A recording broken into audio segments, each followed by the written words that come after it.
A mediados del siglo XIX, la arqueología estaba sentándose como una disciplina académica, una ciencia que nos abría una ventana hacia nuestro pasado, hacia el legado de unos ancestros que levantaron los pilares de nuestra civilización. Y de la mano de esta época dorada, el interés por los sumerios, la que muy probablemente era la más antigua civilización humana, se consolidó definitivamente cuando en la década de 1830, el soldado británico Henry Rawlinson descifró la escritura que aquel pueblo regaló al mundo. Gracias a las inscripciones de Behistún talladas en piedra sobre un acantilado iraní, el lingüista fue capaz de traducir los grabados. El desciframiento de la escritura cuneiforme se había completado. Por primera vez podíamos comprender lo que aquellas escrituras ancestrales hasta entonces ininteligibles nos contaban acerca de la cuna de la civilización. El hallazgo hizo que sumergirnos en el pasado del pueblo sumerio tuviera sentido. Cientos de expediciones llegaron a las tierras de Irak, el lugar donde miles de años atrás se habían levantado las civilizaciones mesopotámicas. Durante décadas las excavaciones arqueológicas revelaron todo tipo de textos y artefactos que en su día pertenecieron a la civilización sumeria. Todo parecía estar conduciendo a lo que sucedió la primavera de 1872. En las cercanías de Mosul, al norte de Irak, se desplegó una expedición arqueológica para revelar los secretos de la antigua ciudad de Nínive, la que en tiempos de esplendor de Mesopotamia fue la capital del imperio neoasirio. Una ciudad mencionada en la Biblia que, sabían, tenía todavía muchas historias que contar. Dirigida por Homsur Rassam y Austen Henry Layard, la excavación pretendía hallar los recuerdos perdidos de la civilización, ocultos por el paso del tiempo. Y rápidamente, todos esos sueños se cumplieron. Cavando en las ruinas de la antigua ciudad dieron con un descubrimiento sin precedentes. Habían encontrado el palacio de Arsubanipal, el último gran rey de Asiria. Por primera vez desde hacía miles de años estaban pisando el que en su día fue el hogar de un rey. Las ruinas de un palacio que databa del siglo VII a.C. Por sí solo el hallazgo ya representaba algo inaudito, pero no fue lo único que encontraron.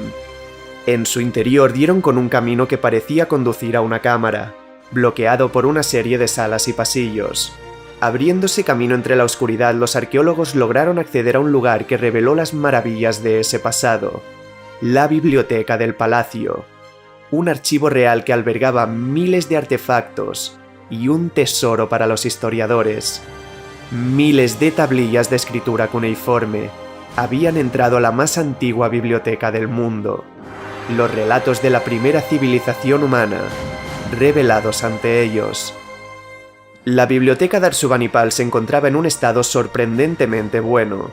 Las más de 15.000 tablillas de arcilla con inscripciones cuneiformes eran un tesoro de conocimiento que debían custodiar como un regalo de nuestros ancestros.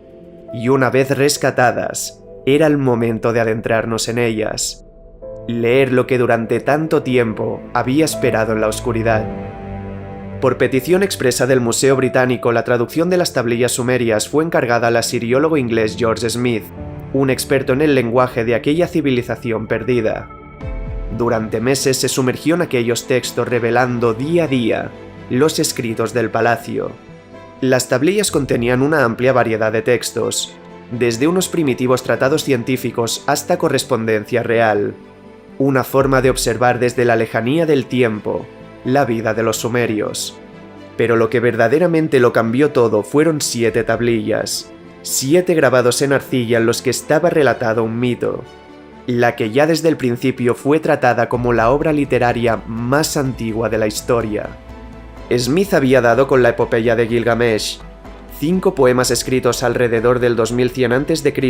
que relataban las aventuras de un rey que en busca de la inmortalidad viajaba hasta los confines del mundo, conociendo a un sabio llamado Utnapishtim y a su mujer, los únicos supervivientes de un cataclismo y a quienes los dioses les concedieron el don que Gilgamesh ansiaba: la vida eterna. Fascinado por el mito, vio cómo las tablillas estaban contando una historia sobre un mundo ahogado por un diluvio y un hombre que, construyendo un navío, salvaba el destino de la humanidad. Parecía que los sumerios estaban hablando del diluvio universal y del arca de Noé, 2000 años antes de que éste apareciera en la Biblia. tenía algo único entre sus manos. Tras completar la traducción el 3 de diciembre de 1872, Smith leyó los escritos ante los miembros de la Sociedad de Arqueología Bíblica, dejando a todos los asistentes profundamente maravillados, especialmente por la epopeya de Gilgamesh. Por desgracia, la historia estaba incompleta. Faltaban fragmentos de una obra que, como decían, podía derrumbar los pilares de la religión cristiana. Ante esta situación, conscientes de que cerrando el relato tendrían una de las grandes noticias del año, el Daily Telegraph de Londres financió una nueva expedición a la ciudad de Nínive. A Smith se le había encomendado la misión de encontrar los fragmentos perdidos de aquella epopeya. Tenían que poner el broche de oro a la historia del rey. Con las nuevas excavaciones en las tierras iraquíes hallaron tablillas perdidas de la epopeya que en la primera expedición pasaron desapercibidas, pero encontraron mucho más que la continuación del mito. En unos fragmentos Smith vio cómo se hablaba de unas deidades del panteón sumerio que vivían en los cielos, observando el porvenir de la humanidad. Los escritos describían a un grupo de seres divinos, descendientes de un dios llamado Anu al que aquella civilización veneraba por encima de todo. Aquellas deidades traducidas de la escritura cuneiforme como hijos de Anu habían sido bautizadas como Anunnakis, los dioses más antiguos de los que teníamos constancia escrita, un registro de un culto hacia unos entes divinos. Aquellas nuevas partes de la epopeya de Gilgamesh hablaban de algunos de los más importantes. Podía verse claramente como la deidad más poderosa de la mitología sumeria era Anu, la personificación del cielo y poseedor de la sabiduría infinita. Un dios que se enamoró de Ki, la diosa de la tierra, para juntos tener una descendencia, los Anunnaki, una palabra que en su sentido más profundo aludía a los hijos del cielo y de la tierra. Los textos sumerios no determinaban cuántos Anunnaki existían, pero sí recalcaban la creencia de que descendían del cielo para determinar el destino de la humanidad, que aquellas deidades partieron el mundo en dos, separando el cielo de la tierra para que los humanos vivieran en ella y el padre Anu pudiera gobernar los cielos. Toda la atención de la expedición pasó a centrarse en el culto a aquellas deidades. Los Anunnaki, al menos a nivel de registros escritos, eran los dioses más antiguos de la historia.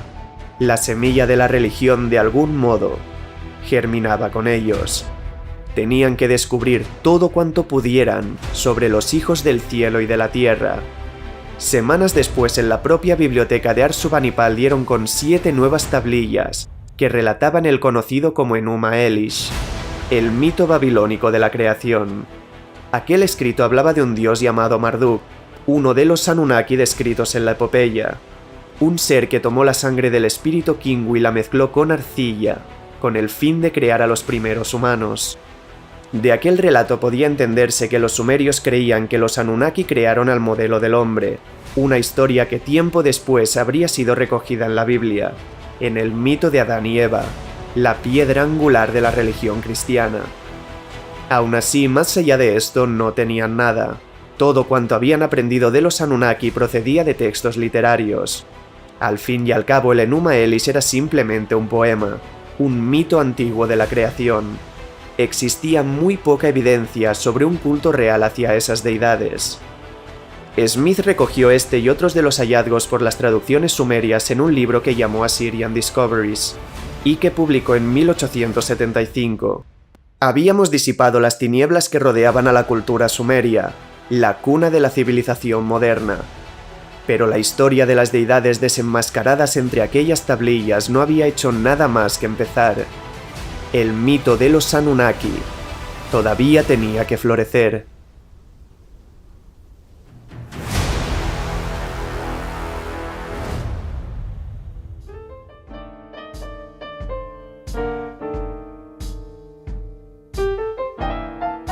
$80 años después del descubrimiento de la Biblioteca Real de Ashurbanipal, el interés por la civilización sumeria se había difuminado. Poco a poco, la atracción por una cultura tan lejana en el tiempo que apenas podíamos rescatar unos efímeros ecos de su existencia, había quedado relegada a un pequeño nicho dentro de la arqueología. Sin embargo, en plena década de los 50, hubo quienes siguieron obsesionados con los hallazgos de los sumerios y, sobre todo, de sus dioses.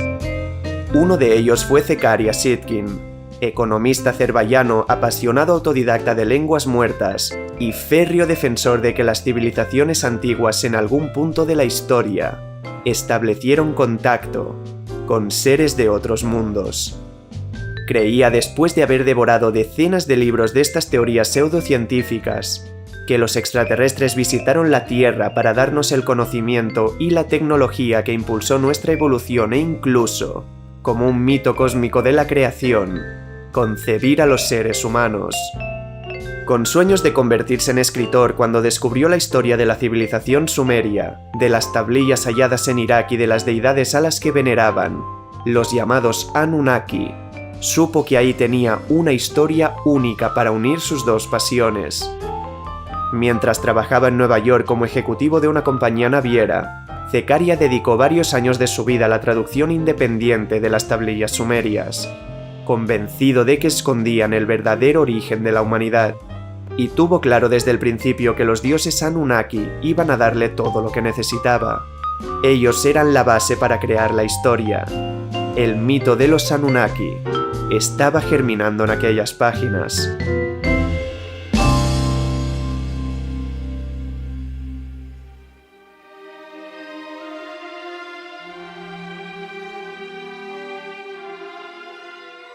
En las frías y oscuras lejanías del sistema solar se esconde un planeta llamado Nibiru, un mundo habitado por unos seres tan desarrollados, tan poderosos, que a ojos humanos serían considerados dioses, los Anunnaki, los hijos del cielo y de la tierra. Por desgracia, aquellos seres estaban sufriendo una devastación sin precedentes en su mundo. Una gran grieta se había formado en la capa de ozono de Nibiru. El calentamiento global en su hogar estaba destruyendo cosechas y asolando la vida animal, poniendo en peligro el destino de una civilización que estaba floreciendo. Sin embargo, los científicos Anunnaki descubrieron que verter partículas de polvo de oro sobre la atmósfera hacía que la grieta ralentizara su expansión e incluso que se cerrara. Pero su mundo era un planeta pobre en minerales. El oro, el tesoro más preciado de los alquimistas, era extremadamente escaso.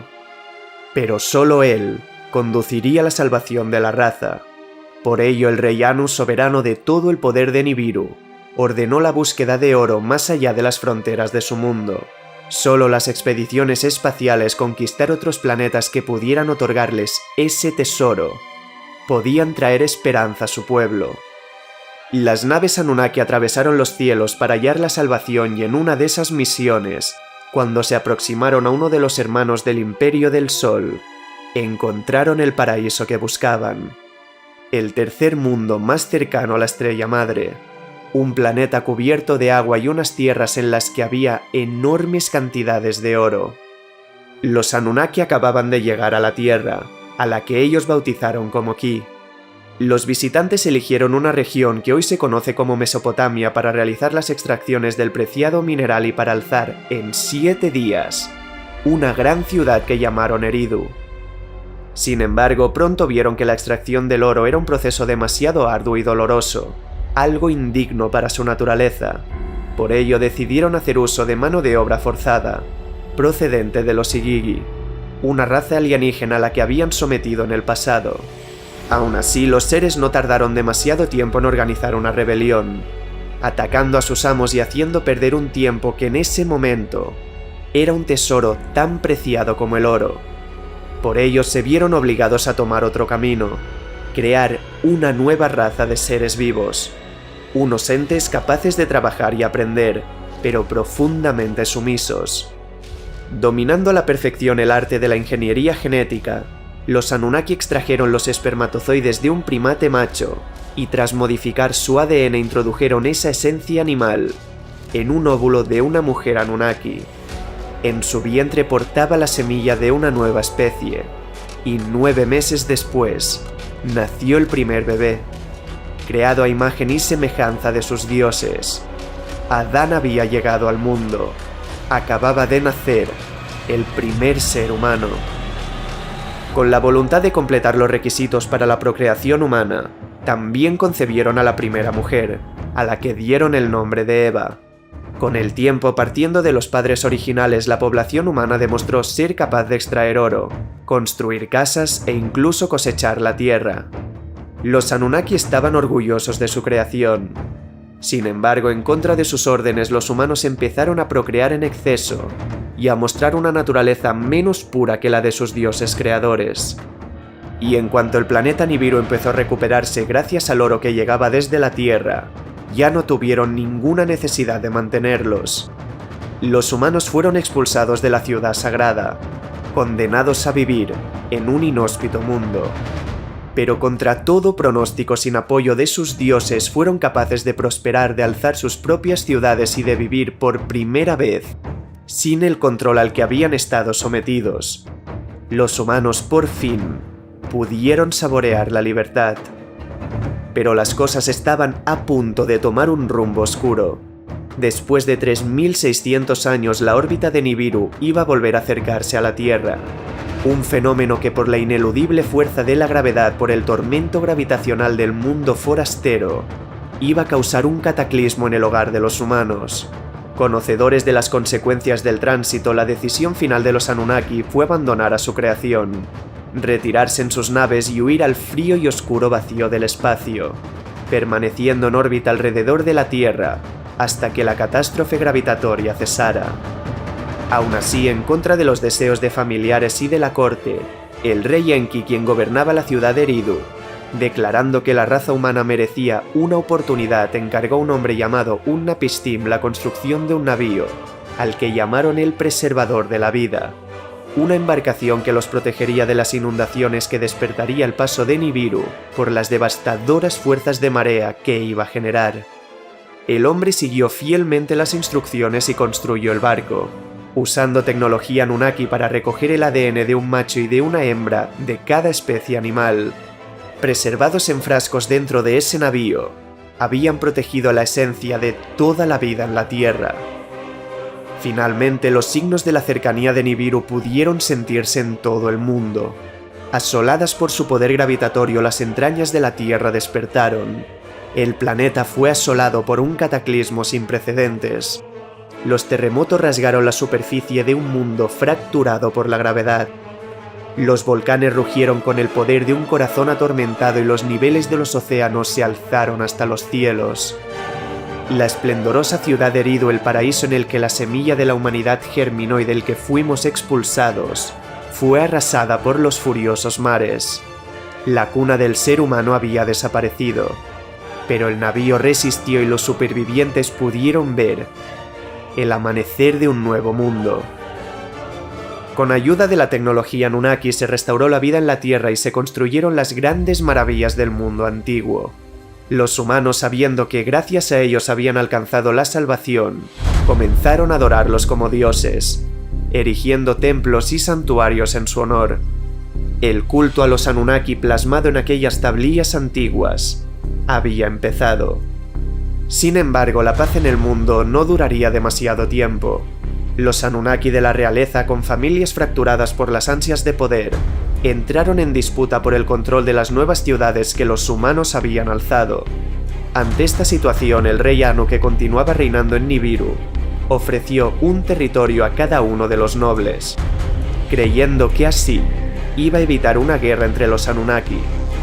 Pero la semilla de ese conflicto ya había sido plantada. Solo era cuestión de tiempo que floreciera. Marduk, el hijo mayor de Enki, no recibió ninguna tierra que gobernar, y furioso con la decisión del rey Anu reclamó para sí mismo la ciudad de Babilonia, de la que sin permiso de la corte se convirtió en la principal deidad y gobernador. Desafiando al resto de Anunnakis, Marduk enseñó a sus súbditos humanos el secreto de la fabricación de armaduras y armas de hierro, creando al mejor y más grande ejército humano de la historia. Una provocación, una llamada a la guerra, que no pudo ser ignorada por el resto de soberanos. Conscientes del peligro que representaba para la hegemonía de su tierra, los reyes se enfrentaron a Marduk. La batalla de los Anunnaki había empezado. Dotado de un ejército muy superior, Marduk consiguió dominar Egipto y el Sinaí, aniquilando a los humanos de pueblos enemigos. Estaba destruyendo a sus hijos, a la creación más preciada de los Anunnaki. Cuando las noticias llegaron a Nibiru, el rey Anu no pudo hacer más que permitir el uso de tecnología militar sobre los imperios de Marduk. Los Anunnaki usaron sus naves y armas para arrasar los territorios bajo su dominio, una decisión desesperada que cambiaría el rumbo de la historia para siempre. La devastación causada por unas armas de destrucción masiva desencadenó un cataclismo. Civilizaciones enteras fueron arrasadas, dejando solo cenizas, unos débiles recuerdos de su existencia. Los humanos desesperados abandonaron sus ciudades y buscaron refugio en terrenos sin cartografiar. Un oscuro capítulo de esa ancestral historia que demostró a los Anunnaki que era el momento de partir. Sus guerras nunca iban a cesar. Si querían garantizar la prosperidad de sus hijos, tenían que abandonarlos, dejar que ellos mismos decidieran su destino. Los dioses que habían descendido desde los cielos, que pusieron la semilla para la creación de la humanidad, regresaron a su hogar. El tiempo de los dioses se había consumido. La era de la humanidad había comenzado.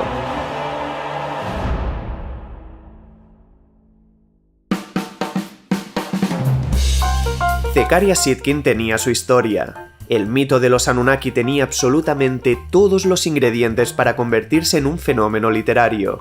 El relato de unos dioses astronautas procedentes de un planeta perdido en los confines del sistema solar que crearon a la humanidad a su imagen y semejanza, que nos dotaron del conocimiento para convertirnos en la especie dominante de la Tierra y cuyo culto quedó plasmado en los escritos cuneiformes de los sumerios, era un éxito garantizado. Y no le falló la intuición. Cuando en 1976 publicó el libro El 12º planeta, su relato se convirtió inmediatamente en un bestseller. Millones de copias vendidas y con traducciones a más de 20 idiomas. La fiebre de los Anunnaki de ese mundo llamado Nibiru se expandió como la pólvora. Los aficionados de la ufología, de la pseudociencia y de las teorías conspiranoicas hallaron en la obra de Sitchin algo que alimentaba todos sus sesgos cognitivos. En la visión de aquellos que querían creer en el origen extraterrestre de la humanidad, el autor les había dado todo lo que buscaban. Un relato que para ellos parecía verosímil y que creyeron se basaba fielmente en las traducciones de unos textos de una civilización antigua. No importaba que de la inmensa mayoría de tablillas que Sitchin prometía haber traducido no existiera ningún registro de su existencia. Tampoco importaba que, como se demostró, hubiera confundido textos en acadio con textos en sumerio, inventándose las traducciones a su antojo. Ni siquiera que diera significados a palabras antiguas que todavía no estaban descifradas, ni mucho menos que eliminara partes de los textos que contradecían la historia que estaba creando. Daba igual. Los Anunnaki eran dioses del espacio que, buscando mano de obra barata para tener un oro que tapara un agujero en la capa de ozono de su planeta, crearon a los humanos. Para nada había lagunas. Pero fuera como fuera, su historia lo había consagrado como el máximo exponente de la hipótesis de los antiguos astronautas en toda la historia. La cultura popular se impregnó de este relato para inspirar novelas y películas durante décadas. Tal vez la creencia real hacia ella quedó limitada a los seguidores de la pseudociencia, pero todos sentimos una atracción hacia esa historia que en el fondo apelaba a una duda natural sobre nuestro origen. Aún así, con el tiempo y como pasa con cualquier moda pasajera, el mito de los dioses astronautas se fue diluyendo como fenómeno. Hasta que mucho tiempo después, cuando pensábamos que habíamos dejado atrás esa fantasiosa teoría, los Anunnaki volvieron a estar en el foco mediático. Cuando algo desde las profundidades del Imperio del Sol dio señales de su presencia.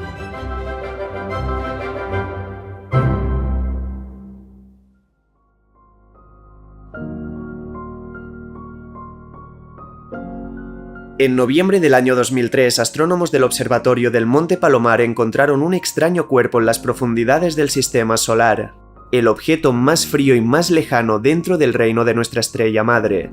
Bautizado en honor a la deidad femenina de la mitología inuit, un espíritu marino condenado a habitar las frías y oscuras aguas del océano Ártico, Sedna se convirtió en todo un fenómeno dentro de la comunidad astronómica. El objeto transneptuniano era por aquel entonces el cuerpo más distante observado, Estaba tan lejos que tardaba 11.400 años en completar una vuelta alrededor del Sol. Pero esto no fue lo que despertó el verdadero interés. El enigma de Sedna descansaba en la forma de su órbita. Era extremadamente excéntrica. En su afelio, el punto más alejado de su órbita llegaba a las 960 unidades astronómicas, 32 veces la distancia entre Neptuno y el Sol. Pero en su perihelio, el punto más cercano de su órbita se acercaba hasta las 76 unidades astronómicas. Ningún cuerpo mayor del sistema solar mostraba ese comportamiento. Todo lo que comprendíamos sobre la evolución del imperio del Sol nos decía que ese modo de navegar a su alrededor era imposible.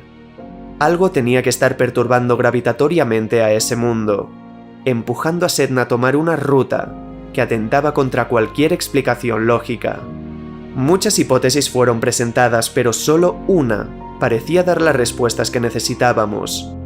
Desde el descubrimiento de la órbita de Sedna, muchos astrónomos afirmaron que solo la existencia de un mundo perdido podía explicar ese comportamiento. Los modelos parecían señalar que la existencia de un masivo noveno planeta más allá de Neptuno explicaba las anomalías.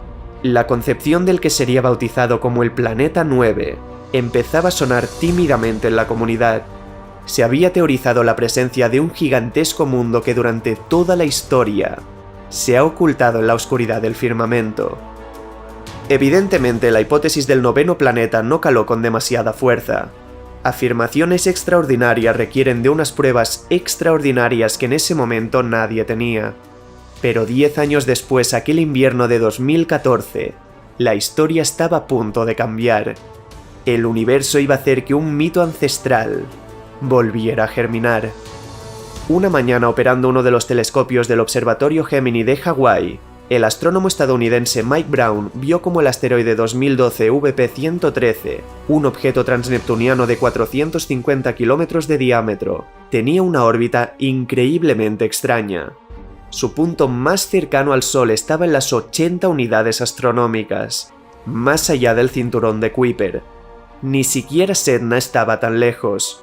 Lo que habíamos visto con él en 2003 no podía ser una casualidad. Algo inmenso estaba navegando el océano de oscuridad en las lejanías de nuestro imperio. Y todo apuntaba hacia el mismo lugar. Pero necesitaban más pruebas. Estudiando el comportamiento de los cuerpos del cinturón de Kuiper, hallaron 4 objetos transneptunianos más que se estaban comportando de una forma extraña. Ya no solo eran Sedna y VP-113, eran 6 cuerpos celestes siguiendo unas órbitas elípticas que no encajaban con ningún modelo gravitatorio, y todos además estaban alineados en el mismo plano y aproximadamente en la misma dirección. Ejecutando las más avanzadas simulaciones, vieron que la probabilidad de que esto fuera consecuencia del azar era del 0,007%. Tenían esa evidencia extraordinaria para una afirmación extraordinaria.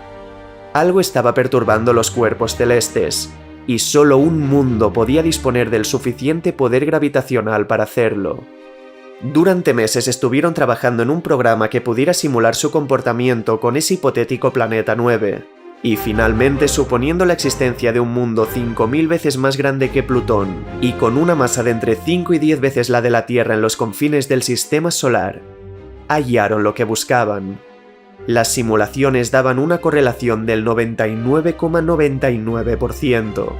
Era prácticamente una certeza que ese mundo estaba ahí, que existe otro hijo del Sol, un hermano que siempre se ha ocultado de nosotros, escondiéndose en las oscuras y frías lejanías del reino de nuestra estrella. En enero de 2016, el propio Mike Brown junto a Konstantin Batygin, astrónomo estadounidense profesor en Caltech, publicaron un artículo en The Astronomical Journal bajo el nombre de Evidence for a Distant Giant Planet in the Solar System, aportando todas las evidencias de la existencia de ese planeta 9. El anuncio provocó un torbellino no solo a nivel de la comunidad científica.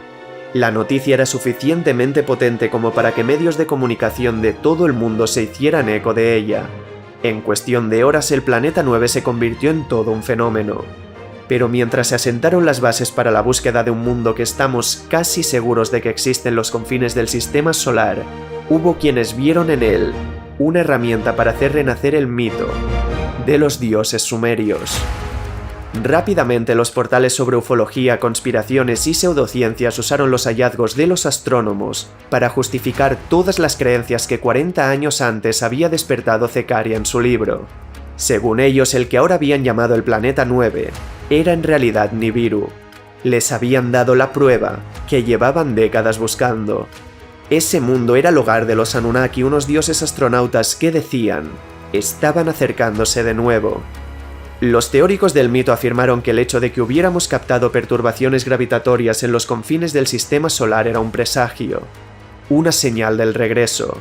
Las supuestas traducciones de Zecaria, su mentor y padre del relato, hablaban de que Nibiru visitaba la Tierra cada 3600 años. Tal vez había llegado el momento de que nuestros padres volvieran a visitarnos. Después de tanto tiempo, los Anunnaki estaban otra vez en el foco mediático. Las teorías de que el acercamiento de Nibiru cuando se adentrara en el corazón del sistema solar provocaría un cataclismo en la Tierra, con una gran inundación equiparable a la relatada en la epopeya sumeria, se expandieron por internet como la pólvora. Las comunidades conspiranoicas intentaron extender el miedo a ese mundo, insinuando que los Anunnaki iban a volver a descender desde los cielos, esta vez para permitir que su hogar destruyera la Tierra y dejar que su creación, los seres humanos, fuera aniquilada para siempre. Ante esta situación hubo que recordar que la totalidad de ese mito procedía de las traducciones sesgadas, erróneas y tergiversadas a placer de un solo hombre que resultaba ser un fiel seguidor de la ufología y de la pseudociencia de los antiguos astronautas. Los Anunnaki no eran extraterrestres. Todo lo que sabíamos sobre ellos es que eran un grupo de divinidades de la mitología mesopotámica. Todo lo que saliera de ahí eran conjeturas, teorías sin ningún respaldo. Y ese mundo cuyos ecos gravitatorios habían captado era cualquier cosa, menos un oasis para la vida. El planeta 9 se encontraría a una distancia de 180.000 millones de kilómetros del Sol, 1200 veces más lejos de lo que nosotros estamos de la estrella madre, tan lejos que podría tardar hasta 20.000 años en completar una vuelta alrededor del Sol, creando un paraje inconcebiblemente frío, incapaz de aferrarse al calor del dios de luz. Además, por su masa predicha, lo más probable es que se trate de un mundo de gas, una versión a pequeña escala de Neptuno, un mundo sin una superficie sólida para albergar a cualquier forma de vida. Todo el planeta estaría compuesto por una gruesa atmósfera que descendería miles de kilómetros hacia sus entrañas, hacia el corazón de un paraje desolado y frío, tan gélido con unas temperaturas tan bajas por la lejanía al Sol, que ni siquiera las moléculas más pesadas podrían permanecer en suspensión. Una atmósfera transparente que permitiría contemplar las profundidades del mundo, vislumbrar las tormentas eléctricas que emergen en su corazón, un ente bioluminiscente a la deriva de un océano de oscuridad. Un mundo que siempre ha navegado alrededor del Sol, en paz, alejado de sus hermanos. Ninguna civilización ha podido emerger en las tinieblas de ese gigante gaseoso. Por mucho que se hubieran amparado en la ciencia, en las señales del firmamento, el mito seguía siendo solo eso, un mito. Un relato que tenía su origen en esa necesidad de comprender nuestro pasado, olvidando que nuestros antepasados alzaron el mundo que habitamos sin ninguna ayuda, porque siempre hemos sido capaces de cosas extraordinarias. Por mucho que buscáramos en la fe y la religión las respuestas a aquello que no entendíamos, siempre hemos estado solos. La esperanza y no unos descendientes de los cielos fue lo que levantó la civilización.